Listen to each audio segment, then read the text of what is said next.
Fem ara un apunt cultural perquè arriben a Palma les llaunes amb missatge. Han aparegut per alguns carrers de ciutat llaunes amb frases i refranys que volen sorprendre els vianants.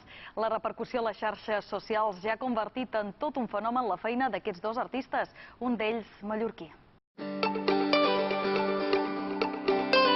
El 2015 va començar un experiment que ara és un fenomen. Dos artistes, un d'ells mallorquí, van començar a penjar pel Raval de Barcelona, el barri gòtic i el Born, les llaunes amb missatge. Ara han arribat a Mallorca missatges com «Tu me fas coses que jo no sé explicar» o «Llum de la meva vida», fins a 7 intervencions en espais com el Centre Flassaders, el carrer Sant Miquel o el carrer dels Oms. Sí, todo lo que sea arte y se exponga en la calle siempre es interesante de ver. Hombre, yo creo que, no sé, aporta algo a la ciudad, ¿no?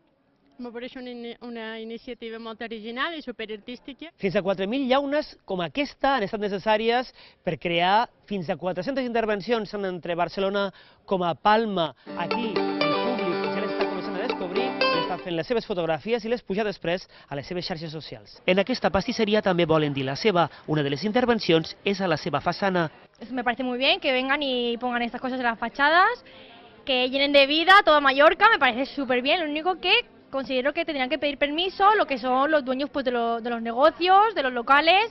Els dos artistes volen mantenir el seu anonimat. Al seu perfil d'Instagram es fan dir Melata. IB3 ha pogut parlar amb ells, però només a través del correu electrònic. Ens han dit que volen fer més accions a Mallorca.